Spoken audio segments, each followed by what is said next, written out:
Hello friends, welcome to teachers makeup. मैं उजाला सिंह लेकर आई हूं आपके लिए ईवीएस के कुछ मोस्ट इंपॉर्टेंट क्वेश्चंस। अगर आप सीटेट एंड केवीएस का पेपर देने जा रहे हैं तो इन क्वेश्चंस को जरूर देख के जाएं। तो चलिए स्टार्ट करते हैं आज का सेशन। हमारा फर्स्ट क्वेश्चन है, निम्नलिखित में से कौन भौम जल स्तर को कम नहीं करता है। इसमें ये पूछा गया कि इसमें से कौन सा ऐसा तत्व है जो कि भू जल स्तर को, भौम मीन्स भूमि के जल स्तर को, जो हमारे वाटर लेवल है, ग्राउंड वाटर लेवल है, उसको कम नहीं करता है। नहीं इसमें पूछा गया है। तो अपर्याप्त वर्षा, तो जो अपर्याप्त वर्षा मीन्स की कम वर्षा अगर होगी तो हमारा जो भूमि का जल स्तर होगा वो कम हो जाएगा। इसमें पूछा गया है, कम नहीं करता है, तो अपर्याप्त वर्षा से जल स्तर क्या होगा, कम हो जाएगा। बढ़ती बर्फबारी, तो जब बर्फबारी बढ़ेगी, स्नोफॉल ज्यादा होगा, तो वो क्या है, एक तरह का पानी ही है। पानी स्नो के रूप में पानी है। तो जब स्नोफॉल ज्यादा होगा, बर्फबारी ज्यादा होगी, तो वो पानी क्या होगा, जमीन के अंदर जाएगा और इससे जो भू जल स्तर है वो बढ़ेगा, ना कि कम होगा। तो मेरा राइट ऑप्शन हो जाएगा बढ़ती बर्फबारी। बढ़ती बर्फबारी की वजह से जल स्तर कम नहीं होगा बल्कि बढ़ेगा। नलकूपों की बढ़ती संख्या, अगर नलकूपों की संख्या बढ़ेगी, पानी ज्यादा से ज्यादा निकलेगा, तो क्या होगा, जलस्तर कम होगा। बढ़ता वनोन्मूलन मीन्स की डिफॉरेस्टेशन जो होता है, वन की कटाई होती है। जब हम पेड़ पौधे काटते हैं तो वो भी अगर ज्यादा से ज्यादा पेड़ पौधे काटेंगे हम, तो बारिश होने की संभावना कम होती जाती है। और जब बारिश कम होगा तो हमारा जो ग्राउंड लेवल का, ग्राउंड वाटर का जो ग्राउंड लेवल है वो कम हो जाएगा। तो इसमें पूछा था कि भू स्तर को कम नहीं करता है, तो जो बर्फबारी होगी तो वो हमारे भू स्तर को कम नहीं करेगा, बाकी सब क्या करेंगे, हमारे जो जल स्तर है, भूमि के जल स्तर है, उसको कम करता है। राइट ऑप्शन हो जाएगा ऑप्शन नंबर बी, बढ़ती बर्फबारी। नेक्स्ट क्वेश्चन है क्वेश्चन नंबर सेकंड, निम्नलिखित में से कौन सा एक मुर्दाखोर नहीं है। फिर इसमें पूछा गया मुर्दाखोर नहीं है। मुर्दाखोर वो होता है जो मरे हुए जीवों को खाते हैं, इसे हम डिकम्पोजर्स भी कहते हैं।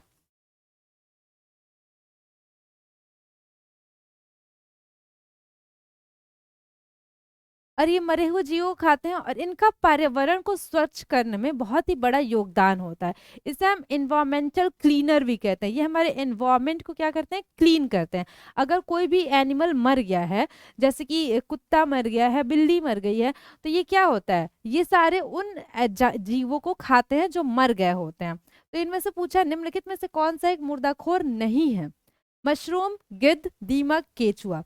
तो गिद्ध, दीमक एंड केचुआ ये तीनों क्या है, मरे हुए जानवरों को खाते हैं। इनमें से क्या, मशरूम, मशरूम एक मुर्दाखोर नहीं है। तो हमारा राइट ऑप्शन हो जाएगा मशरूम।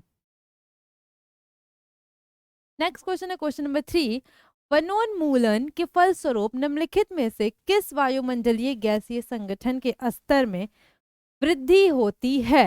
हमें ये बताना है वनोन्मूलन के फलस्वरूप मीन्स की डिफॉरेस्टेशन। डिफॉरेस्टेशन मीन्स जब वनों की कटाई होती है तो उसे हम वनोन्मूलन कहते हैं। तो इससे क्या होता है, किस गैस की, किस वायुमंडलीय गैसीय संगठन के स्तर में वृद्धि होगी, कौन सा गैस का लेवल बढ़ेगा, कार्बन डाइऑक्साइड, ओजोन, जल वाष्प या ऑक्सीजन। तो जब हम वनोन्मूलन करेंगे मीन्स कि जब डिफॉरेस्टेशन होगा, वनों की कटाई होगी, तो क्या होगा, किस गैस स्तर के लेवल बढ़ेंगे। तो पेड़ पौधे क्या करते हैं, पेड़ पौधे जो हमारे हैं वो कार्बन डाइऑक्साइड लेते हैं और ऑक्सीजन छोड़ते हैं। जब पेड़ पौधों को हम काट देंगे तो जो कार्बन डाइऑक्साइड है वो हमारे एनवायरनमेंट में CO2 की मात्रा बहुत ज़्यादा हो जाएगी, क्योंकि जब पेड़ पौधे ही नहीं रहेंगे तो उसको एब्जॉर्ब कौन करेगा, कार्बन डाइऑक्साइड को कौन लेगा। तो जो किस गैस का लेवल बढ़ेगा, तो कार्बन डाइऑक्साइड जो है इसका लेवल हमारे एनवायरनमेंट में क्या होगा, बढ़ जाएगा। क्यों, क्योंकि पेड़ पौधे अगर कट जाएंगे तो कार्बन डाइऑक्साइड, पेड़ पौधे क्या करते हैं, कार्बन डाइऑक्साइड लेते हैं और ऑक्सीजन छोड़ते हैं।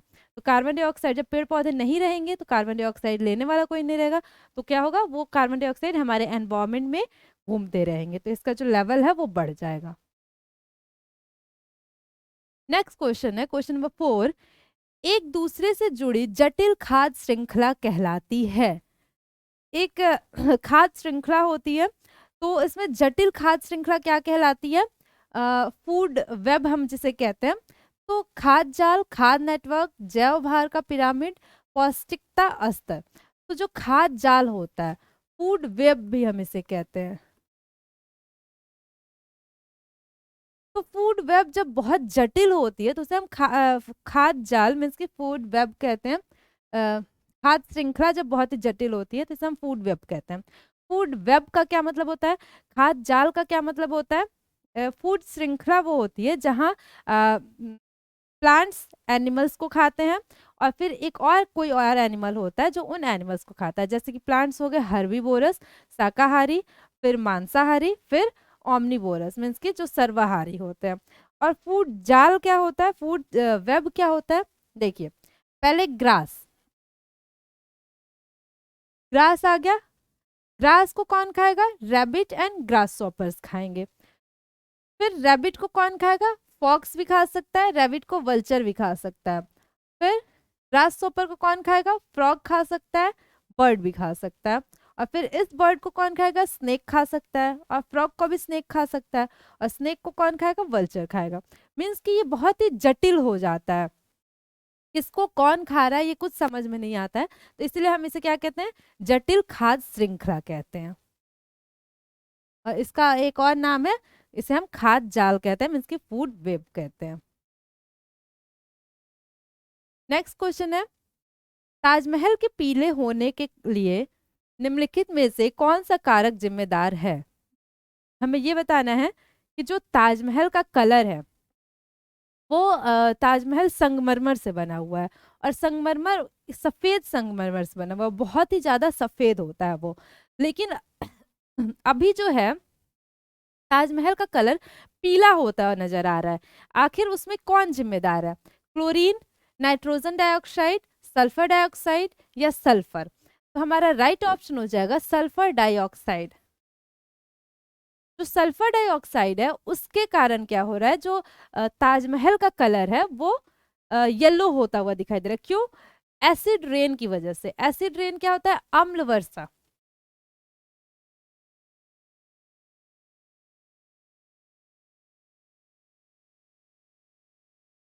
अम्ल वर्षा क्या होता है?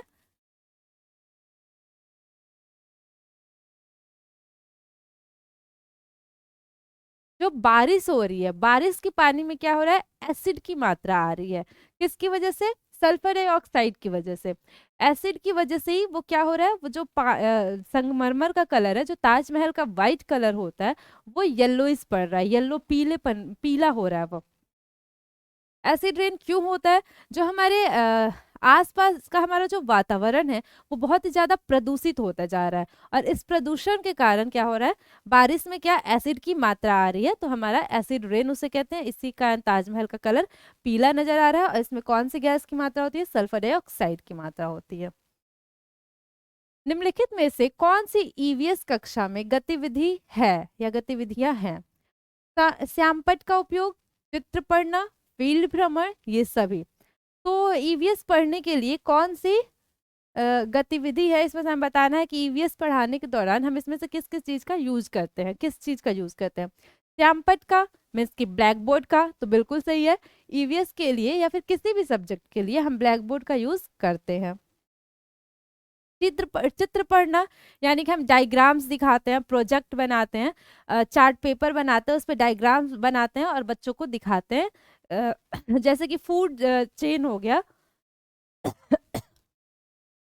या फूड वेब हो गया, तो इसको हम क्या करते हैं? बच्चों को दिखाते हैं तो चित्र की सहायता से। फील्ड भ्रमण, फील्ड भ्रमण मीन्स हम टूर पे ले जाते हैं बच्चों को, क्षेत्र भ्रमण के लिए ले जाते हैं, पार्क्स में ले जाते हैं, मॉन्यूमेंट्स के पास ले जाते हैं, ताकि बच्चे अच्छे से देख सके, उनका अवलोकन कर सके, उसके बाद सीख सके। तो ईवीएस के रिगार्डिंग ये तीनों ही बिल्कुल सही है। हम ईवीएस पढ़ाने के दौरान इन तीनों ही शिक्षण सामग्री का यूज करते हैं। मीन्स कि हम बच्चों को फील्ड ट्रिप पे ही ले जाते हैं, हम बच्चों को डायग्राम्स दिखा के भी पढ़ाते हैं, और ब्लैक बोर्ड का भी यूज करके पढ़ाते हैं। हमारा राइट ऑप्शन हो जाएगा option number D. Question number 7, the origin of species, प्रजातियों का उत्पत्ति एक रचना है। हमें ये बताना है कि ये एक बुक है, ये बुक किसने लिखी है? अरस्तु की, चार्ल्स डार्विन की, मेंडल की या रॉबर्ट हुक की? तो ये जो बुक है ये चार्ल्स डार्विन ने लिखी है।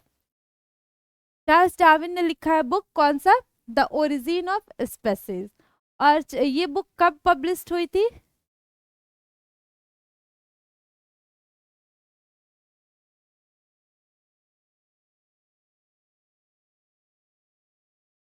24 नवंबर 1859 को ये बुक पब्लिश की गई थी। कौन सी बुक है?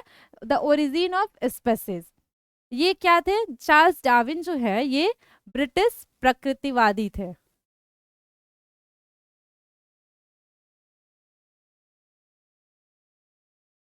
ये प्रकृतिवादी थे। चार्ल्स डार्विन का कहना ये था कि नेचर का विकास जैसे कि चाइल्ड का डेवलपमेंट होता है एक क्रम में होता है, वैसे ही इनका कहना था प्रकृति का भी विकास क्या होता है? क्रमिक होता है। इन्होंने क्या कहा कि प्रकृति का विकास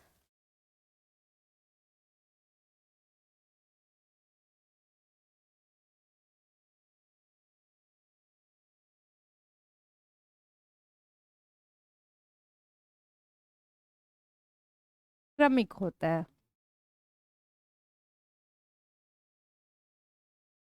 तो क्वेश्चन में ये भी पूछ सकता है कि चार्ल्स डार्विन क्या थे? प्रकृतिवादी थे, वो एक ब्रिटिश के थे और प्रकृतिवादी थे। उनकी जो बुक थी द ओरिजिन ऑफ स्पेसीज वो 24 नवंबर 1859 को पब्लिश हुई थी। और इनका कहना ये था कि प्रकृति का विकास क्रमिक होता है, मीन्स कि जैसे एक बच्चे का विकास होता है वैसे ही क्रम में, वैसे ही प्रकृति का विकास भी क्रम में होता है। तो हमारा राइट ऑप्शन हो जाएगा option number B. Next question, question number 8। हाँ, घास भूमि क्षेत्र के परितंत्र की खाद्य श्रृंखला में सबसे उच्च स्तर के उपभोक्ता होते हैं। हमें ये बताना है कि एक खाद्य श्रृंखला होती है, फूड चेन होता है, उसमें सबसे उच्च स्तर में, इसके 3 स्तर उसमें होते हैं, इसमें सबसे उच्च स्तर की श्रृंखला में कौन होता है? शाकाहारी, मांसाहारी, जीवाणु, मांसाहारी या शाकाहारी?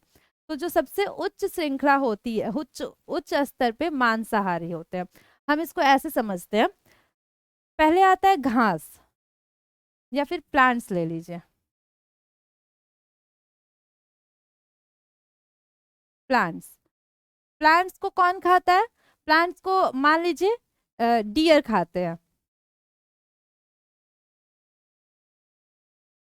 डियर को कौन खाता है? लॉयन खाता है। तो ये हो गया प्लांट, ये हो गया हर्बीवोरस, हार्बीवोरस, और ये हो गया कार्निवोरस। कार्निवोरस मीन्स मांसाहारी।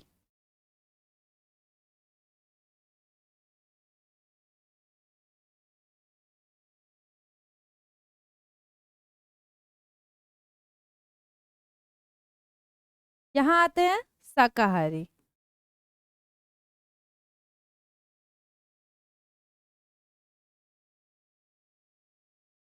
तो जो सबसे उच्च श्रृंखला ये ऐसे लेवल चलता है, पहले नीचे आते हैं प्लांट्स 1 नंबर पे, 2 नंबर पे आते हैं शाकाहारी यानी कि हार्बीवोरस, और 3 नंबर पे आते हैं मांसाहारी। सबसे उच्च स्तर पे कौन आता है? ये मांसाहारी जो है ये सबसे उच्च स्तर पे आता है। तो हमारा राइट ऑप्शन हो जाएगा मांसाहारी। नेक्स्ट क्वेश्चन है 9। कुडुक कहाँ के लोगों की भाषा है? मिजोरम, मणिपुर, अरुणाचल प्रदेश या झारखंड? हमें ये बताना है कुडुक भाषा कहाँ बोली जाती है, किस राज्य में, भारत के किस राज्य में कुडुक भाषा बोली जाती है? तो झारखंड में कौन सी भाषा बोली जाती है? कुडुक भाषा बोली जाती है। और कुडुक भाषा में ही एक क्वेश्चन और पूछता है कि कुडुक भाषा में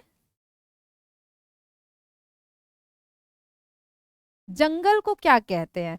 तो कुडुक, जो झारखंड में कुडुक भाषा बोली जाती है उसमें जंगल को तोरांग कहते हैं।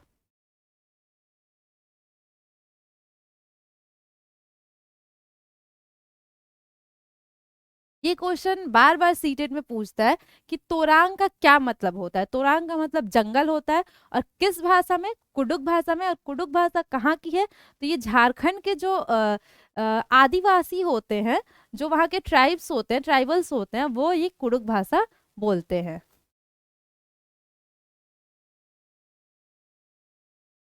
बाकी कुडुक कहाँ के लोगों की भाषा है? तो कुडुक झारखंड के लोगों की भाषा है। हमारा नेक्स्ट क्वेश्चन है क्वेश्चन नंबर 10। राष्ट्रीय पाठचर्या की रूपरेखा 2005 के अनुसार निम्नलिखित में से कौन सी एक पर्यावरण अध्ययन की विषय वस्तु यानी कि थीम है। हमें ये बताना है कि एनईपी 2005 के अनुसार कौन सी थीम इसमें से है। भोजन, सौरमंडल, मौसम, ऊर्जा। तो ईवीएस में 6 थीम्स दिए गए हैं। हमारे ईवीएस में को 6 थीम्स में डिवाइड किया गया है। तो उसमें से एक थीम हो जाएगा हमारा भोजन। भोजन उसमें से एक थीम है। ये तीनों चीजें कोई थीम नहीं है। मैं 6 थीम लिख देती हूँ यहाँ। पहला आता है फैमिली एंड फ्रेंड्स,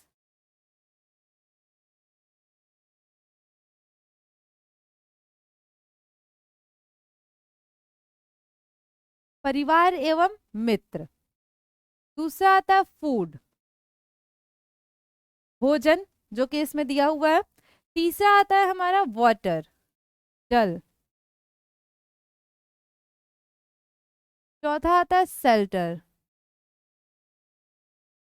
पांचवा ट्रेवल। एंड सिक्स जो है वो things that we made and do. Things we make and do.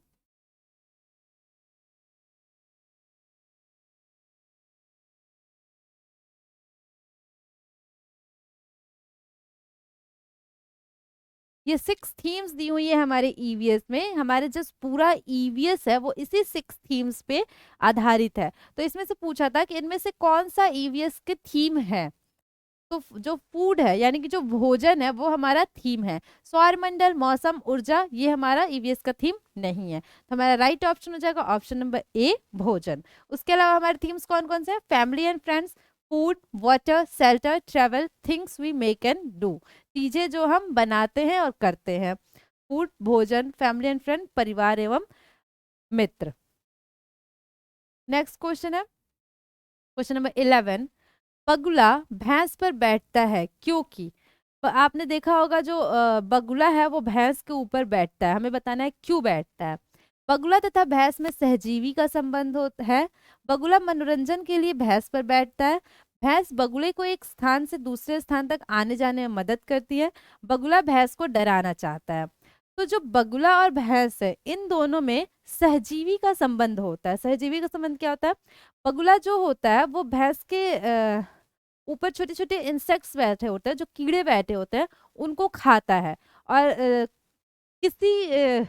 किसी दूसरे का सहायता से अगर किसी एक को खाना मिलता है तो उसे हम सहजीवी का संबंध कहते हैं।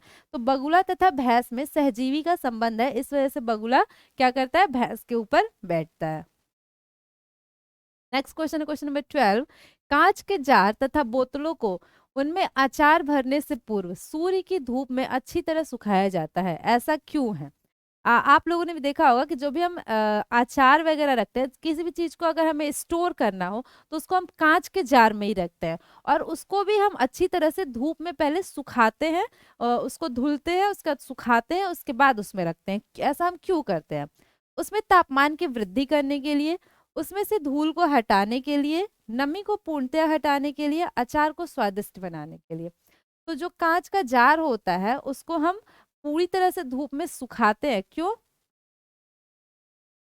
क्योंकि उसमें किसी प्रकार की नमी ना रहे, पानी की थोड़ी सी भी उसमें मात्रा ना रहे। क्योंकि पानी के पड़ने से किसी भी चीज को जब हम स्टोर कर रहे होते हैं तो हमें उसमें पानी नहीं डालना होता है। पानी की वजह से वो चीजें खराब हो सकती हैं। और अचार में थोड़ा सा भी, अचार को अगर आप लोगों ने सुना होगा तो ये भी कहा जाता है कि पानी के हाथ से हम उसे नहीं छूना चाहिए। हाथ जब हमारे सूखे हो, वैसे ही अगर डब्बा किसी भी जार में हम उसे रख रहे हैं तो उसमें थोड़ी भी नमी की मात्रा नहीं होनी चाहिए, पानी की मात्रा उसमें थोड़ी भी नहीं होनी चाहिए। अदरवाइज नहीं तो वो क्या होगा, वो अचार खराब हो जाएगा। तो हम उसे धूप में क्यों सुखाते हैं? क्योंकि उसमें नमी को पूर्णतः हटाने के लिए, नमी उसमें से पूरी तरह से हट जाए। नेक्स्ट क्वेश्चन है क्वेश्चन नंबर 13। निम्नलिखित में से किसकी सुनने की शक्ति इतनी तीक्ष्ण होती है कि वह वायु के पत्तों के हिलने की ध्वनि और घास पर किसी जानवर के चलने की ध्वनि में अंतर कर सकता है? एक ऐसा जानवर है जो कि अगर हवा से अगर किसी पत्ता हिलता है तो वो, या फिर घास पर कोई जानवर चल रहा होता है तो वो, उन दोनों में अंतर को पता कर सकता है। तो इतनी तेज सुनने वाली, मतलब इतने कम साउंड को भी सुनने वाला जानवर कौन सा है? बाघ, गिद्ध, रेशम का कीड़ा या कुत्ता? तो जो बाघ होता है उसका कान बहुत ही साफ होता है, उसकी सुनने की क्षमता बहुत ही ज्यादा होती है, वो बहुत ही कम आवाज को भी सुन सकता है। इसीलिए, और बाघ के जो कान होते हैं वो बाहर की तरफ होते हैं और खड़े हुए होते हैं, तो इसलिए बाघ अपना शिकार बहुत ही आसानी से कर लेता है। उसको पत्ते के हिलने में और कोई जानवर आ रहा है इसमें आसानी से फर्क पता चल जाता है, तो इसलिए अगर कोई जानवर आ रहा होता है तो उसका शिकार कर लेता है, अदरवाइज वो आराम से बैठा रहता है। नेक्स्ट क्वेश्चन है क्वेश्चन नंबर 14। अच्छे प्रश्न पत्र की क्या विशेषता है? हमें ये बताना है कि एक प्रश्न पत्र को, एक क्वेश्चन पेपर को हम अच्छा कब कहेंगे? वैधता, विश्वसनीयता, व दोनों, व्यापक और विस्तृत?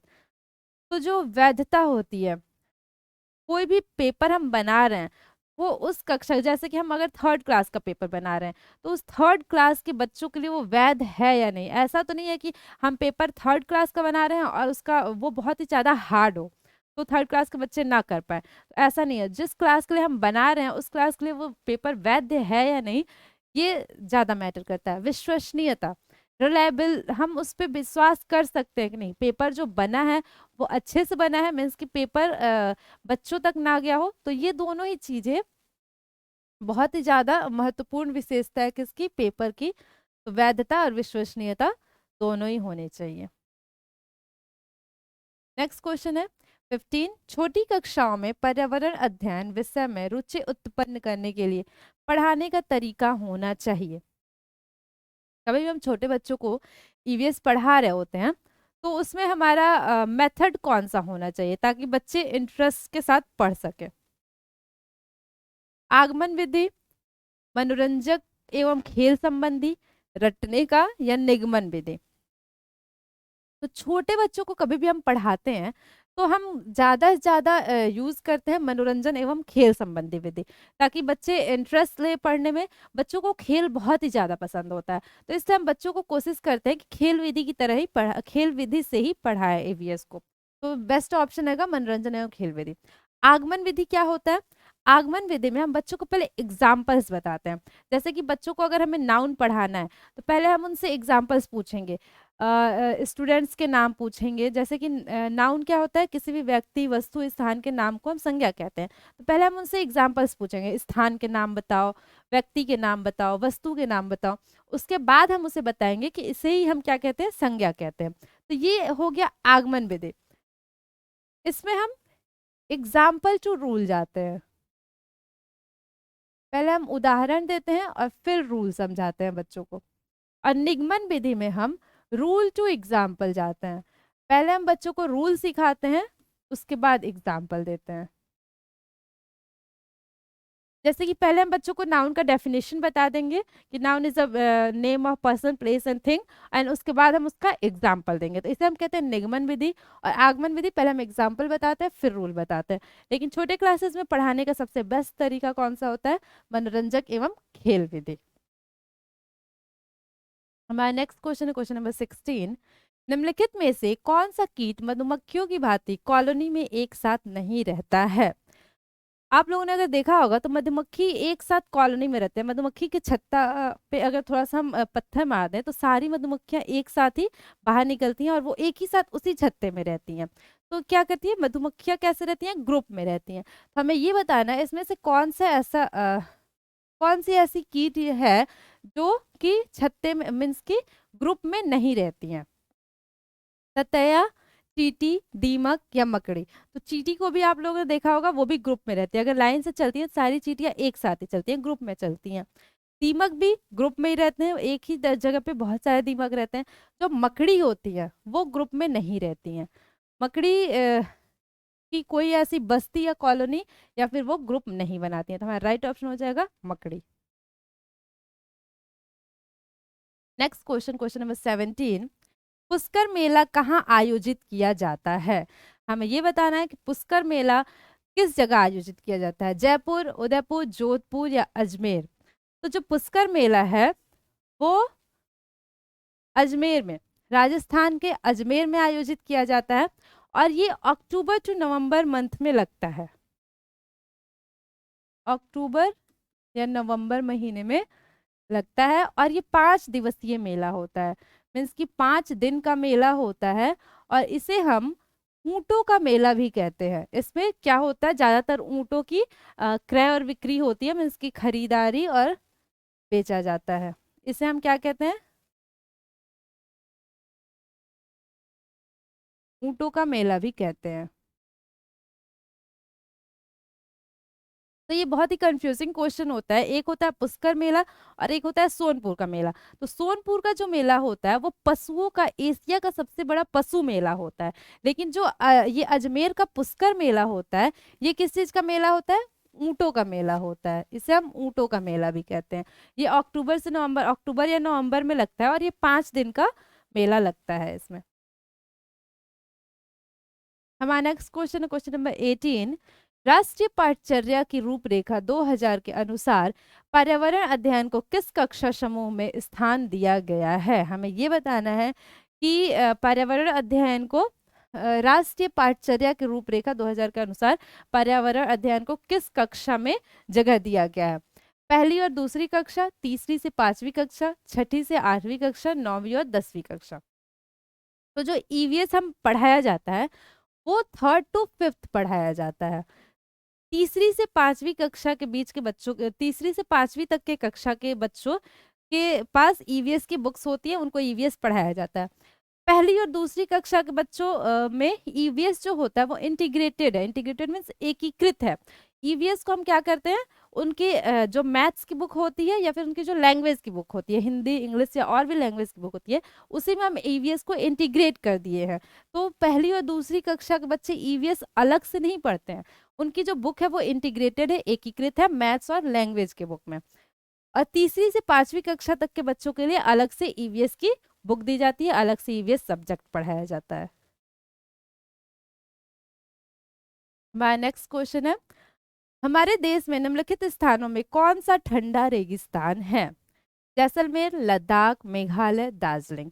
हमें ये बताना है कि हाँ, इनमें से ठंडा रेगिस्तान हम किसे कहते हैं। तो जो लद्दाख है वो कैसा है, रेगिस्तान है, और इसे हम ठंडा रेगिस्तान कहते हैं। Next question, question number 20। कक्षा 5 की पर्यावरण अध्ययन की पाठ्य पुस्तक का एक पाठ उसी से ठंडा उसी से गर्म डॉक्टर जाकिर हुसैन द्वारा लिखी गई एक कहानी है। उन्होंने बच्चों के लिए ऐसी कई कहानियां लिखी हैं। अपनी मृत्यु के समय वे थे। कक्षा 5 में एक कहानी है, कहानी का नाम है उसी से ठंडा उसी से गर्म। ये किसने लिखी है, डॉक्टर जाकिर हुसैन ने लिखी है। हमें ये पूछा गया है कि अपनी मृत्यु के समय जाकिर हुसैन की जब मृत्यु हुई थी तो वो उस समय किस पोस्ट पे थे, मीन्स कि वो क्या थे। भारत के मुख्य न्यायाधीश, भारत के उपराष्ट्रपति, भारत के राष्ट्रपति, भारत के प्रधानमंत्री। हमें ये बताना है कि वो उस टाइम पे क्या थे। तो जो जाकिर हुसैन थे वो उस टाइम पे क्या थे, भारत के उपराष्ट्रपति थे। जब उनकी मृत्यु हुई थी तब वो भारत के उपराष्ट्रपति थे। हमसे ये भी पूछा जा सकता है कि प्रेजेंट के उपराष्ट्रपति कौन है, अभी के उपराष्ट्रपति कौन है। तो प्रेजेंट वाला मैं बता देती हूँ। प्रेजेंट के उपराष्ट्रपति हैं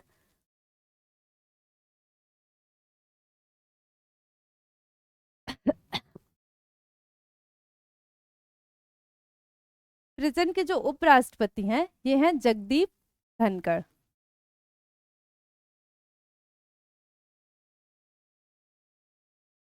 ये अभी प्रेजेंट के हैं।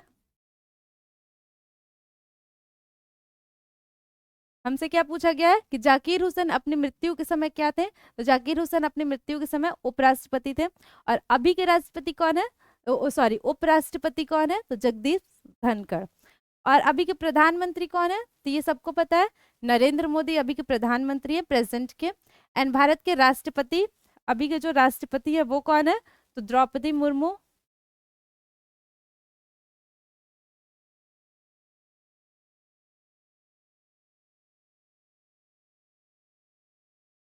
एंड मुख्य न्यायाधीश, भारत के मुख्य न्यायाधीश कौन है, अभी प्रेजेंट में भारत के मुख्य न्यायाधीश कौन है, तो D.Y. चंद्रचूड़।